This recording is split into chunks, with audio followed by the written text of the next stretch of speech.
Hello. This video looks at the second half of one of the key chapters of Kershaw's book, The Hitler Myth, that was originally published in German in 1980 and then published in England in the English language in 1987.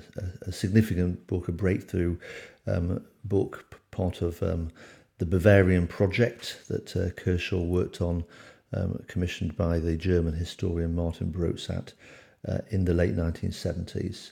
And certainly this key chapter is one of the real highlights of the book. So this video is the sort of companion piece. It is part two. The first video, The Fuhrer Restores Order, which is in the same playlist in my YouTube channel. In that first video, I walked and talked you through my notes to the first half of that chapter. This video now walks and talks you through my own notes to the second half of the chapter, which focuses in on the image of the local party bosses. So it's my notes, plus I'll give a little bit of extra context, and one or two places add a little bit of extra information of my own. There's the opening slide to part one. Okay, just to remind you. Okay, so introduction. There's a picture of Ian Kershaw. In his introduction, he basically asks two questions. Question one, how did the image of the local Nazi party functionaries deteriorate so markedly in the first year and a half of Hitler's rule? And what were the characteristic features of this negative image of the Nazi party functionaries? So this is a bit of my own information, just to really make sure we're clear about what we're talking about here. This is an original diagram from a book written by the Nazis that shows the organisation of the Nazi Party. Okay, so remember the Nazi Party, its full title was the National Socialist German Workers' Party, which in German is National Socialist Deutsche Arbeiter Party, the initials NSDAP, but more commonly called the Nazi Party. As you can see, just sort of moving around, at the top you've got the Führer, you've got the Chancellery, and so on, it's a pyramid structure. It was a large organisation, okay? And of course it was developed in the 1920s. It was restructured when Hitler came out of jail, largely built by Gregor Strasser, who was the head of the party organisation in the late 1920s, and who actually fell victim. He was one of the victims of the Night of the Long Knives in June 1934. That's a different story. But in the 1920s, of course, the Nazis were a party in opposition. They were campaigning for power. So the Nazi Party was structured to win votes. It was to win support, because Hitler's route to power was the legal route through the polls. So a pyramid structure. At the top level, you've got 18 Reichsleiter, Reich leaders, and crucially, you've got these 32 Gauleiters that are shown there, the sort of middle level of the Nazi party leadership. They were regional, so each of those 32 Gauleiters was a specialist in a geographical region, and in the 1920s it was their job effectively to lead the propaganda campaign to win the votes of the Germans living in that particular region. So the Gaus were the regions, and they pretty much they paralleled the electoral regions of the Weimar Republic. And then as you move down the pyramid, you've got more and more, so 18 Reichsleiters, 32 Gauleiters, and the next level, moving down to a regional level, were called the Kreisleiters, Ortsgruppenleiters, more of them, Zellenleiters, right the way down to Blockleiters, and then Mitglieder. So as you sort of move down the period, more and more and more, there were literally scores, hundreds of thousands of Mitglieder and Blockleiter. Okay, so the Blockleiter is sort of like the lowest level of the Nazi Party organization. The Blockleiter, the Block Warden, as they were often called, would oversee a block in a street, a sort of a neighbourhood area. So there were literally hundreds and hundreds of thousands of block lighters. And of course, many of these party members jumped on the bandwagon. They became party members once Hitler became Chancellor in January 1933, because they could see opportunity now that the party, Hitler was the leader of the party that was in power. So there's a nice little diagram there.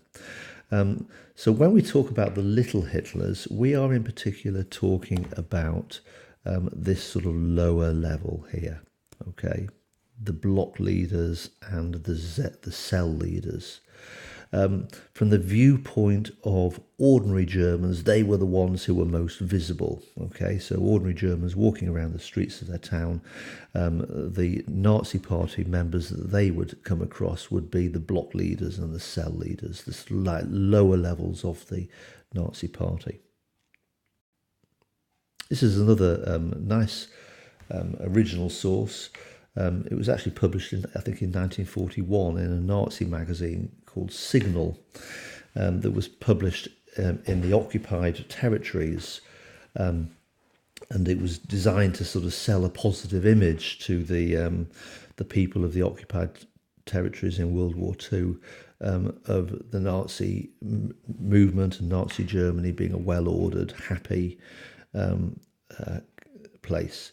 But I'm showing you this because it pretty much shows the picture. So you've got the Gaus. A Gau is a large region, okay? So you can sort of see the line around the edge of the Gau there.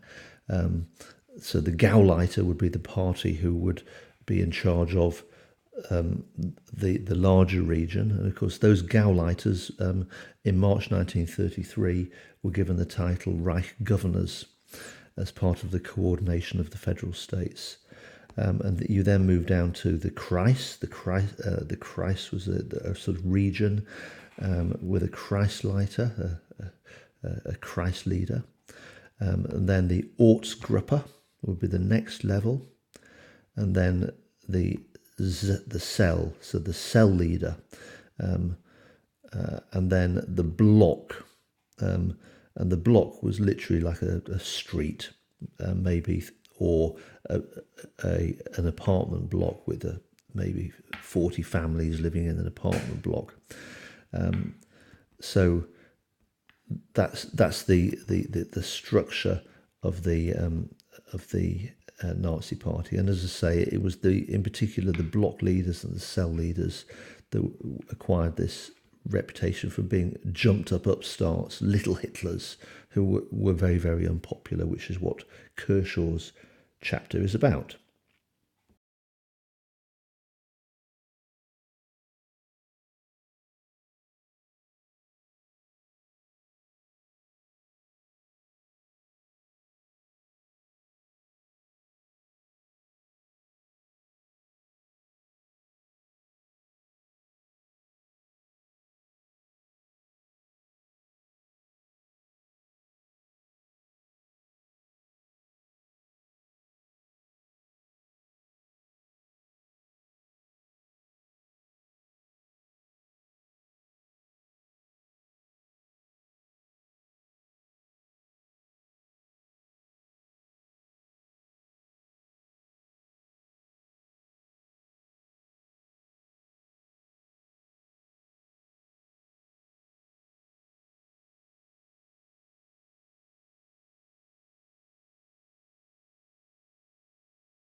So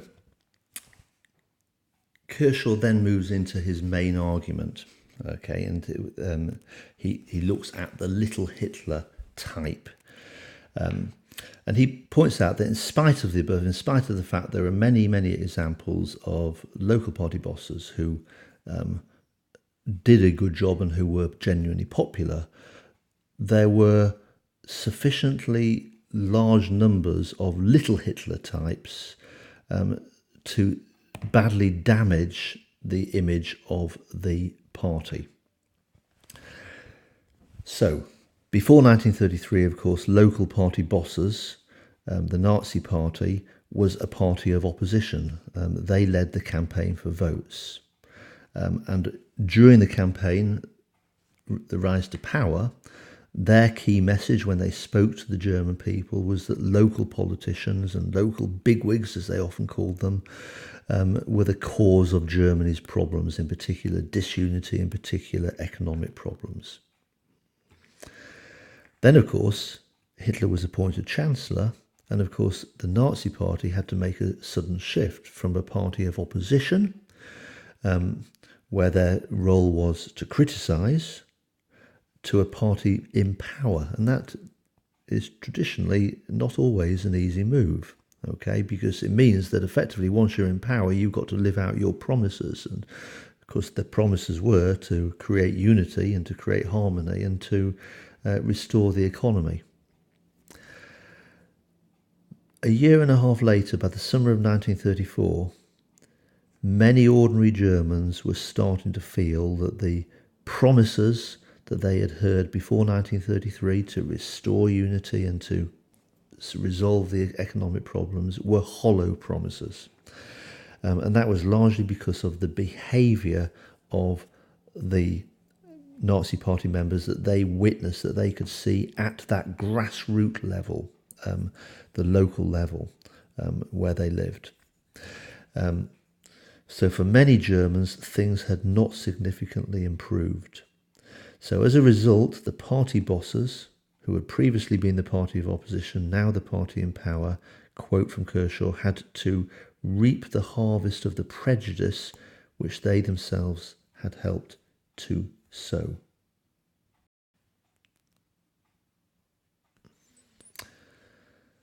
So, Kershaw then moves into an example. Now, as we said, Kershaw had been originally commissioned in the 1970s to do a lot of research into Bavaria, in particular Upper Bavaria. So Kershaw provides a lot of evidence from his early research to support this. So he points out that the Catholic district of Ebersberg, there was a highly negative image of the local Nazi Party bosses. He says in April 1933, as part of the process of Gleichschaltung, the purging of the political left, many Nazi Party low-level officials had muscled their way in. They had restructured local government in Ebersberg and had taken over key positions themselves in the town councils, etc., etc. And local reports, Kershaw gives an example of the town of Marktgraffing. There's a picture there on the right, a picturesque town of Marktgraffing. That's from a picture postcard from the 1930s. Report a massive, quote, popular movement against the party bosses who took over the key positions in 1933, who, quote, enjoy no special esteem and in whom people have no confidence. In the region, this region of Upper Bavaria, the Nazi peasant leader was disliked, had very little respect amongst local farmers. The Nazi local group leader, I think that would therefore be the cell leader, was quote from Kershaw, an extremely unpleasant domineering type who engaged in a dirty fight to become mayor in June 1933.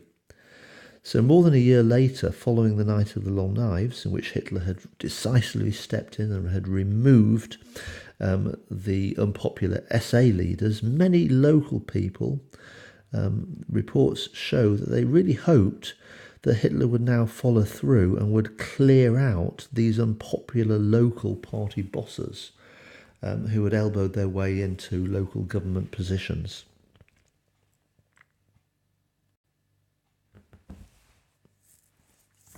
Okay, so the next section.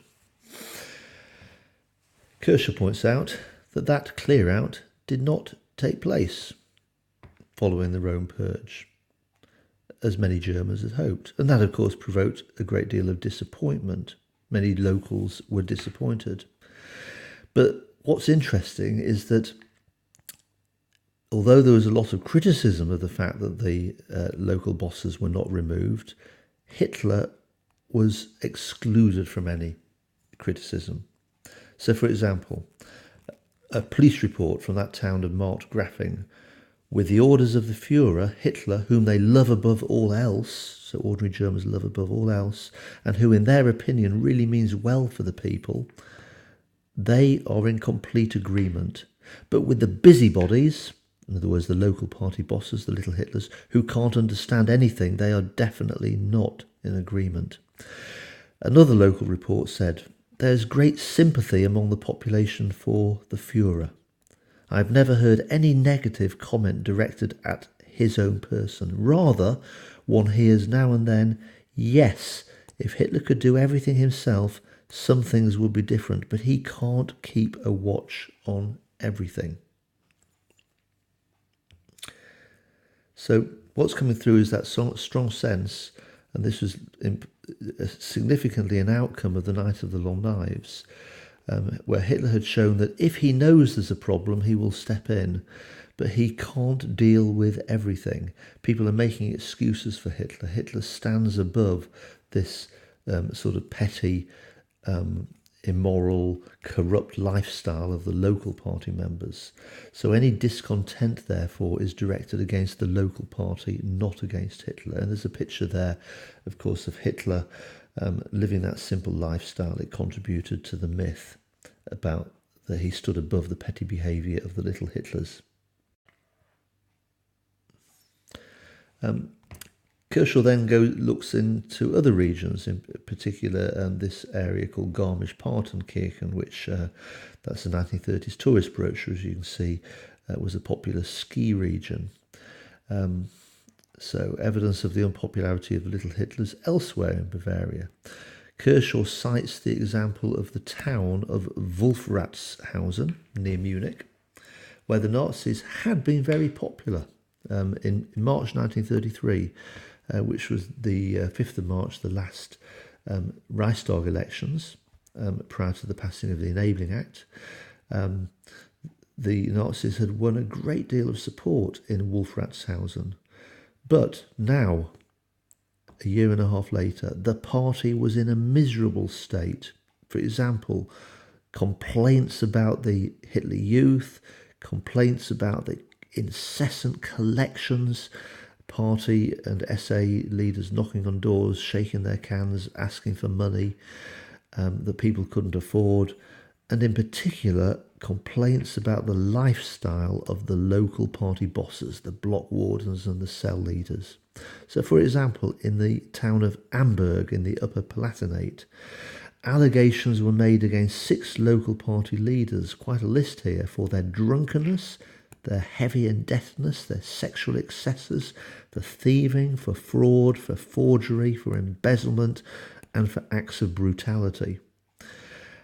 Not a nice list. In the tourist area of Garmisch-Partenkirchen, thus the picture to the right there, again, that was an area where the Nazis did very well in elections before 1933. The party had lost by now, a year and a half later, a lot of prestige, largely because of local party bosses muscling in local matters, matters of local government. They'd interfered in the appointment of a local mayor, and a report said that many people complained the Führer wants the best for the people, but the party needs a real purge. So there's again that expectation, or that feeling. Hopefully Hitler would follow on after the Night of the Long Knives by purging the party, which of course did not happen.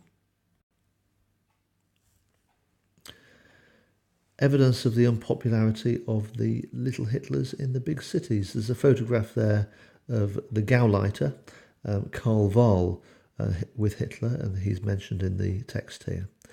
So, the city of Augsburg, Kershaw gives an example. Okay, so we're looking now, it wasn't just the sort of like rural areas or the small towns, also the big city. Reports in the autumn of 1934 describe how local Nazi party bosses have acquired big cars. They're ferrying themselves around the city. That really irritated the poorer sections of the population because, of course, before 1933, in the campaign for power, these very men, these low-level party functionaries had criticised Weimar politicians for their corrupt behaviour, and now, a year and a half later in power, they are behaving in exactly the same way.